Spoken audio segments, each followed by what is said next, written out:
This is Mrs. Palmer-Quay with the first video for Unit 3. In this video, we're going to be doing a big picture look at cells, at how things move across the cell membrane, both in and out of the cell, how cells divide through mitosis, and how cells make proteins that probably they're one of their most important jobs. Let's start by just thinking about cells and cell structure and function. I know that you know that the cell is the basic organizational structure of the human body. You've probably also heard somewhere that we contain between 50 and 100 trillion cells. And there are actually 200 different types or more of cells in the body. And there are some examples over here on the right. You can see that cells can come in a great variety of shapes and sizes. This long rectangular one over here is an illustration of the rod cells that allow us to see in black and white, and they're found at the back of the eye.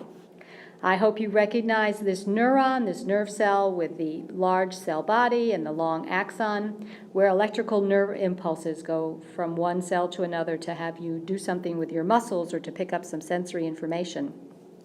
And then this other type of cell that's being shown in this illustration is the white blood cell that's really very flexible. It can wiggle around a piece of bacteria and engulf it for dinner, digest it and get it out of our bodies, or it can even squeeze through the cells of the blood vessel walls to go out to a site of injury or inflammation. So there's quite a variety of shapes and sizes because there's a variety of functions of cells.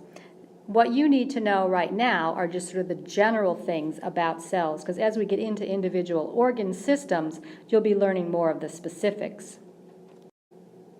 This is a picture of a composite cell. It has things put together that are never part of the same cell. For example, we have this flagellum sticking out, and the only human cell that has a flagellum is a sperm cell, and this is not a sperm cell. And we have some cilia sticking out over here, and the cells that have cilia are ones found in your respiratory tract, catching the particles of dust and dirt and bacteria that you don't want to have go down into your lungs. But basically what is common to all cells is the fact that there is an outer cell membrane, the first major region. There is a nucleus in the center. Now, there are a few cells without nuclei, but we'll start with this. And then the third major region is this cytoplasm, which contains all of those various organelles. So looking first at the cell membrane, as we mentioned in the previous video on macromolecules, it is a lipid membrane, a phospholipid with two fatty acid chain tails, and the tails are oriented towards each other with the phosphate groups on the outside. That's because the extracellular environment is watery and the intracellular environment is also watery, and so the phospholipids line up in a way so that the parts that don't like water stick together and the parts that do like water also are lined up so they are attracted to the water. But lipids aren't the only thing in the cell membrane. There are also proteins. Proteins may go through the cell membrane like this one called an integral or a transmembrane protein, or they may also be found lying on either surface, the upper surface or the interior surface, and those are peripheral proteins. Proteins have a variety of roles that they play in the cell membrane, and they're listed over here on the side. They may be receptors for picking up chemicals that are being spread through the bloodstream that then will trigger a response by the cell.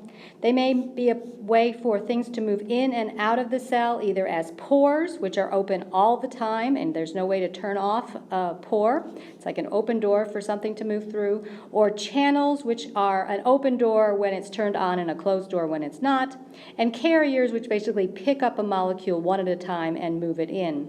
Proteins are also very important enzymes, and some cells have enzymes right on the surface. They also can serve as adhesion molecules, which allow the cells to attach to another cell, such as when the white blood cell in the previous slide, or two previous slides, slid out between the the blood vessel walls. They use the cell adhesion molecules in order to maneuver that way. And also proteins are part of the identity markers, the glycoproteins that we see over here that say, I am part of your body. This cell belongs to you. You should not attack it. Then the second major region is the cell nucleus, which of course is the command center of the cell.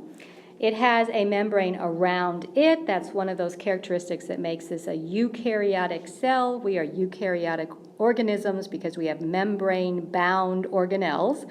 And so there's a double membrane around our nucleus, one of those membrane-bound organelles. Inside the nucleus, of course, is all the DNA information held as chromatin, all sort of uncoiled most of the time. And there is a darker, denser portion inside the nucleus, the nucleolus, that is involved in making RNA and proteins to produce ribosomes, especially. Ribosomes work in the outer part of the cell into the cytoplasm, but they are made and formulated here in the nucleolus. And then there's the cytoplasm. The cytosol in the cytoplasm is the liquid part. A good part of that is water, but you have ions and amino acids and small sugars and various other chemicals floating around. And then organelles of various types and sizes, which are solids. So really, cytoplasm, you can think of it as being like a Jell-O fruit salad. My mother always liked to make these for summer picnics, where you make a Jell-O salad and put in lots of different kinds of fruit. And so the Jell-O part is like the cytosol, and the organelles, well, that's represented by all those different kinds of fruit. There are a number of different organelles that are found in most cells, not all, and you do need to remember what these things do. I'm just going to briefly touch on it, but you need to go back to your biology memories or review using the web or something. Get the functions of these various organelles back into your head. Plasma membrane, of course, is the gate of the cell. It decides what goes in and what goes out. The Golgi apparatus is like the post office. It packages things for mailing, specifically all those proteins that we talk about. Cytosol, of course, is the place where it all happens.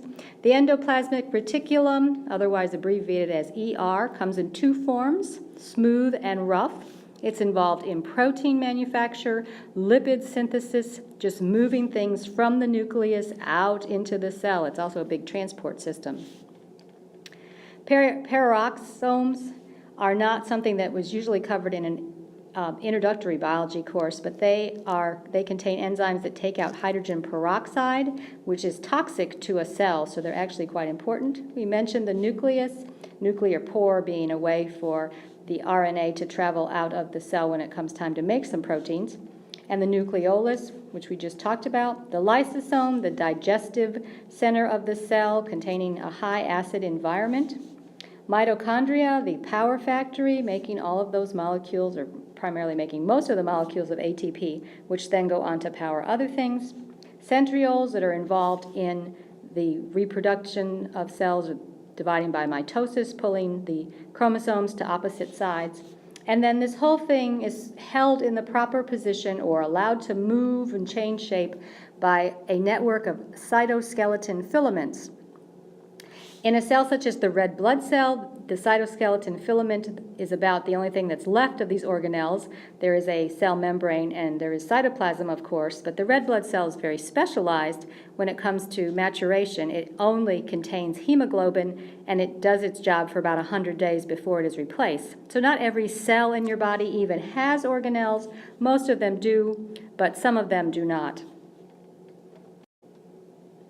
Now let's move on to movements in and out of the cell. How are things coming into the cell so they can be utilized for growth and repair?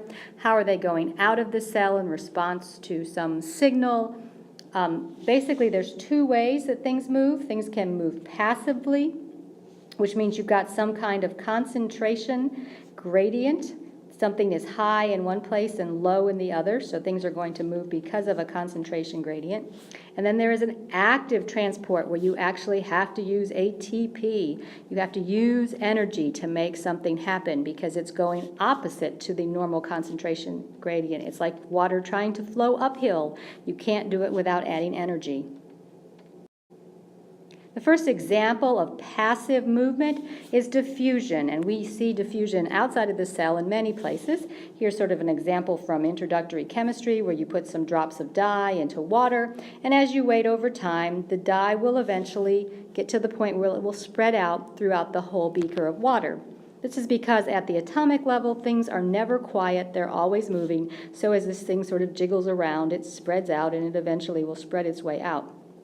Concentration gradient, well, there was a lot concentrated right here. There was not very much concentrated on the outside, so it moved from high to low. But in the case of the human body and human cells, things like oxygen and carbon dioxide and certain other small lipid-soluble substances flow from the outside of the cell to the inside of the cell by diffusion. That is the reason for somebody suffering some respiratory problems, they'll be wearing an oxygen mask, because normally the only way that oxygen gets picked up by the blood cells is that the concentration outside of the cell is higher than inside. And so it will move from high to low at a certain rate, because the rate will depend on the concentration difference. If there's a greater difference, the rate of movement will be faster.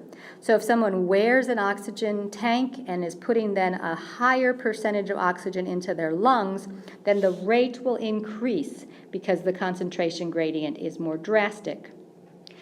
If we're talking particularly about water, and water is moving across a semi-permeable membrane, we call that osmosis.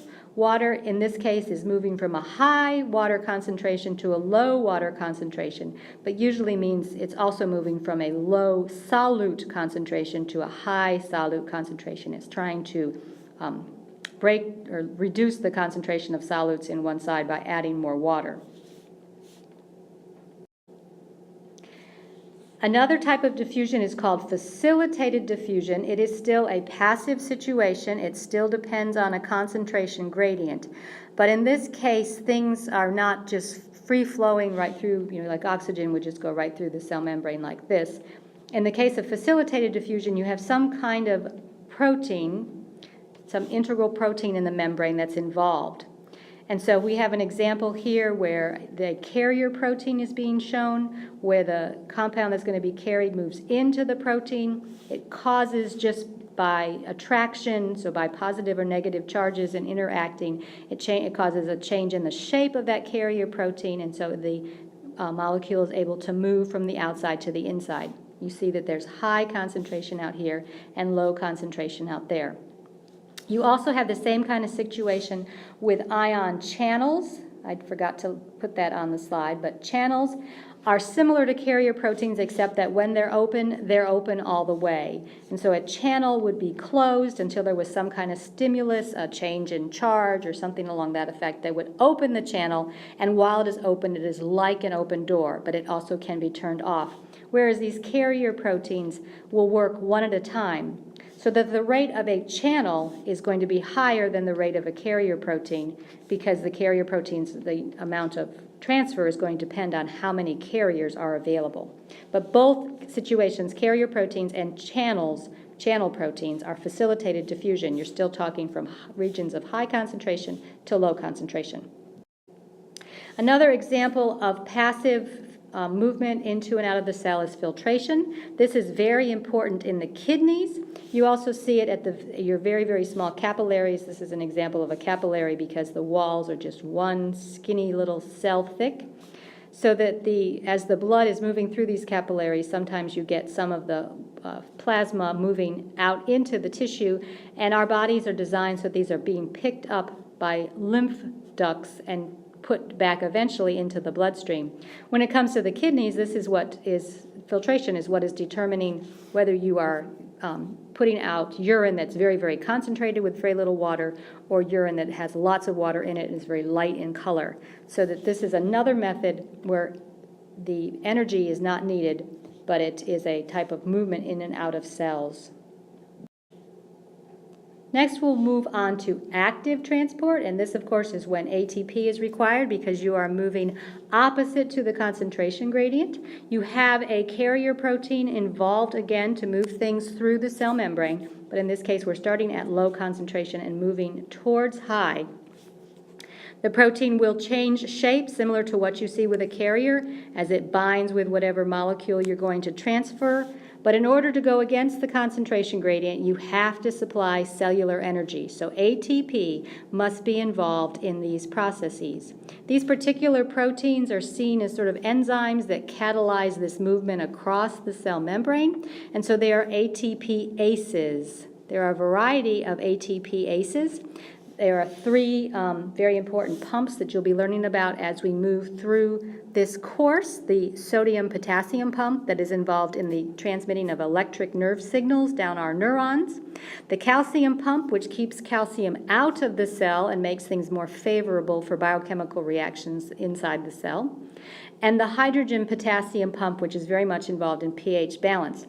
You don't need to know those pumps yet. You will get to them later. Another type of active transport is endocytosis or exocytosis, and this involves movement of the cell membrane and vesicles. Now, vesicles are like a little piece of the cell membrane that is surrounding something. So it is a lipid bilayer, just like our cell membrane, and it can have something in it that's being made by the cell and it's being taken to the outside, or it can be something that is actually grabbed from the outside and brought in. So if it's being grabbed from the outside, it's called endocytosis, coming in, and here's an example of it here with this little drawing. Here's a bit of something tasty, perhaps food-wise, outside the cell. The cell moves the membrane. See how that membrane is bending here, and so that it actually can engulf that whatever and bring it into the cell. This is how amoebas eat. This is how white blood cells grab those bacteria. But there also are other chemicals in the bloodstream that may be picked up by endocytosis. Exocytosis, here we have a vesicle that's being made. We've got a protein that is made by the nucleus. Here we see it coming out. RNA makes a protein. The protein ends up in the Golgi apparatus where it gets packaged to move out. It's put into a vesicle that is moved. These don't just float around the cell on their own, but they actually are moved by carrier proteins that move along the cytoskeleton. So it gets all the way out to the cell membrane and then is released out into the outer environment, the bloodstream, the cell next door, wherever it's going. So these are examples where the cell membrane has to move and energy is needed. It doesn't just happen on its own. Sometimes, too, a substance will come into the cell on one side and go out on the other. The HIV virus is a perfect example of that. We know that it is transmitted by sexual activity, and so when it comes in contact with the lining of the vagina, for example, of a woman, it will go into that vagina cell, out the other side, and eventually make its way to the blood, where, of course, it is much more likely to cause more damage. So it actually has a transcytosis. It's moving right through the cell. Same kind of process. In this case, the virus is tricking the cell to pick it up and pass it along. Then we move on to the cell cycle, the life cycle of a cell. The cell has a certain pattern that it follows as it moves from being one cell to the point where we have mitosis, and you're going to be dividing into two cells. Different cells have different speeds of their cell cycles. Some cells, once they are mature, are never undergo mitosis again, always just sit and stay in the same, sort of in a holding pattern. Examples of that are the brain cells, eye cells, muscle cells, or heart cells. Damage to any of those cells is irreversible. They will never be replaced. But something like your skin cells are dividing about once a day, so you are always making new skin. So they are much more active than some of the other cells in your body. So there's a time where the cells are basically appear to be doing nothing, and we call that phase interphase. But during interphase, your cells are getting ready to divide. They're reproducing their organelles for the ones that they want to split up.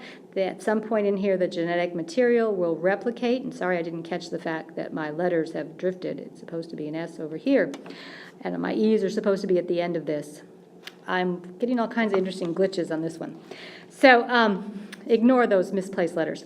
So anyway, interphase is where we can start in talking about the cell cycle, but it's not as visible as some of the other stages of mitosis, and cells may stay in interphase for quite a long time. Just at the very end, it will be reproducing DNA, getting ready for division.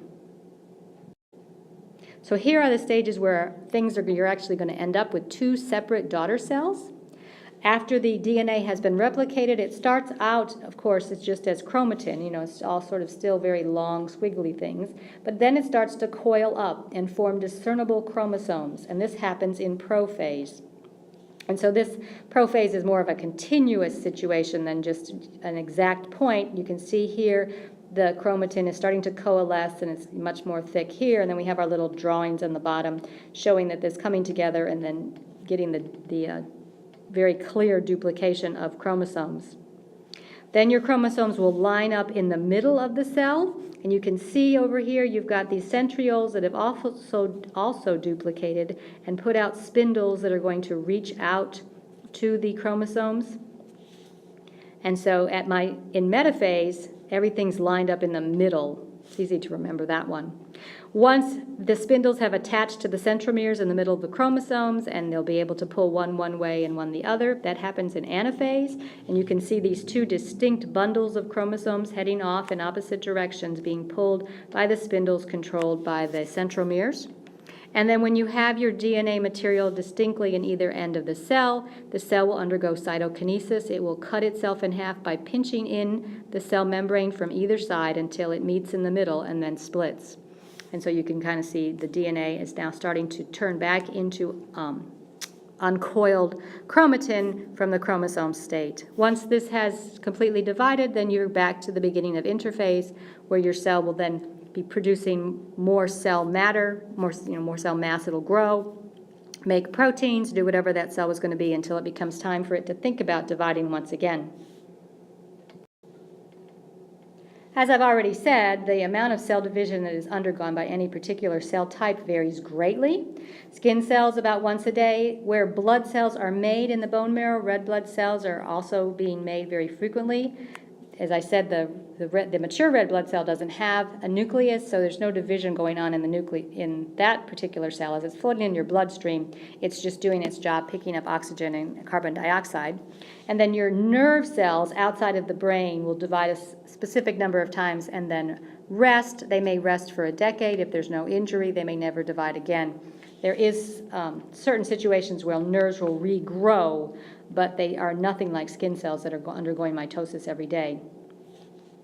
We think it's the telomeres at the end of the chromosome that actually control how many times a cell will divide, because they get shorter after each round of mitosis. So it's like it's providing a clock that's counting down to this cell can divide another time, no, it's all done, it can't divide anymore, it has to die. There are many growth factors and hormones that stimulate cell division. Just for an example, the epidermal growth factor stimulates the growth of new skin because of injury for repair.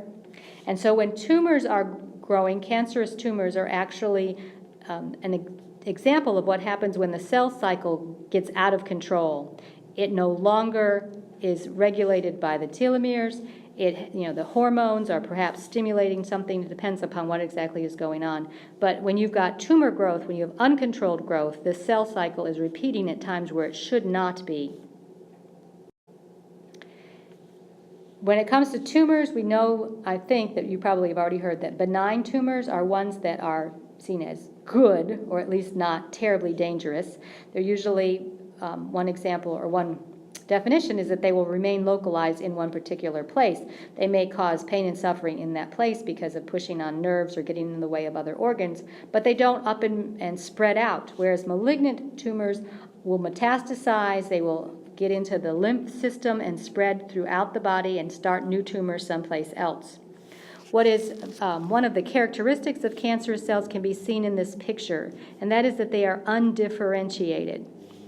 Differentiation is when cells specialize and take on their particular roles for wherever they are in the body. So here are cells with cilia, like we have all along our respiratory tract, and here are cancer cells that are just basically busy growing. They are not doing the specialized function. They did not grow that cilia, and this undifferentiation is one of the things that oncologists look at when they are evaluating a biopsy for cancer cells.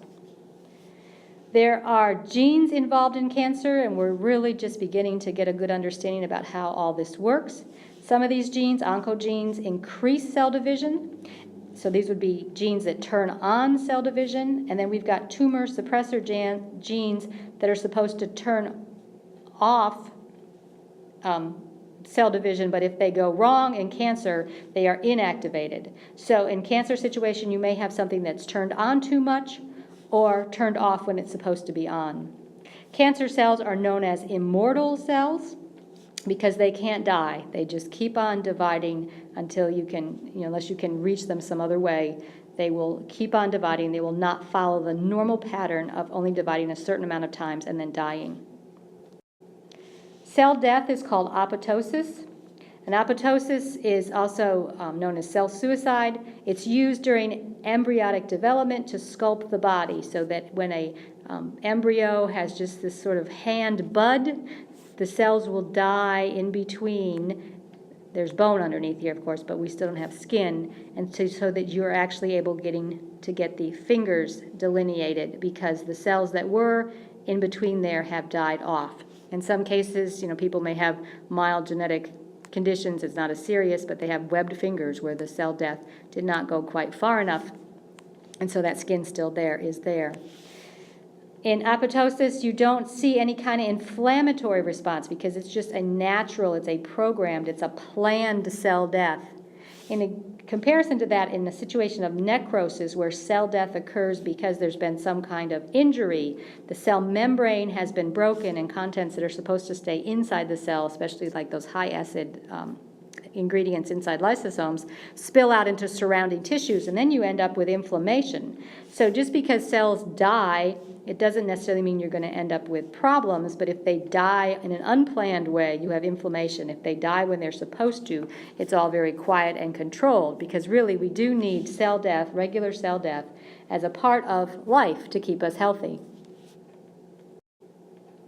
And then finally, I just want to quickly again review protein synthesis. This is a very fast overview. If you don't remember these steps or how you code from DNA to RNA, where the nitrogenous bases are, how you put together codons in the ribosome, please go use the other video that I've recommended or find another source.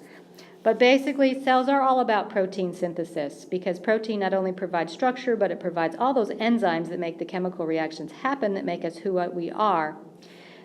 DNA plus 3 different kinds of RNA are involved in protein synthesis. The DNA, of course, is found inside the nucleus, and it has sort of the master plan. It will unwind as needed. When certain proteins are needed, the part of the DNA containing those directions will unwind. And then messenger RNA will bind to that section of gene that's made available, it's shown at that point, and put together a transcription of the directions. It transcribes it by mRNA. The mRNA then leaves the nucleus through the nuclear pore, goes out into the cytoplasm or into the endoplasmic reticulum in order to take the next step.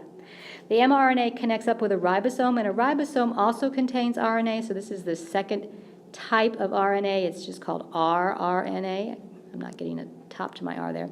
So you got mRNA, rRNA, which proteins and rRNA, proteins and RNA make up the ribosome. And the ribosome is a support place to connect the messenger RNA, which we see coming here, with transfer RNAs, which would be tied into different amino acids. So you'd have a tRNA bringing these different amino acids up to the messenger RNA. There'll be 3 bases, nitrogenous bases from the RNA here as a code for a particular amino acid. So it takes 3 bases to make 1 amino acid. And as the mRNA moves through the ribosome, then the different amino acids are attached, connected by a peptide bond, until you get a long protein.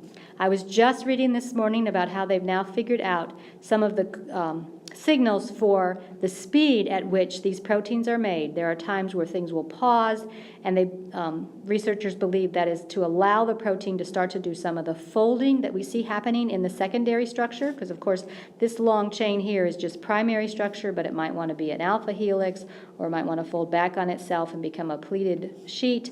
And so the speed at which things move through the ribosome actually varies so that this kind of secondary structure can occur.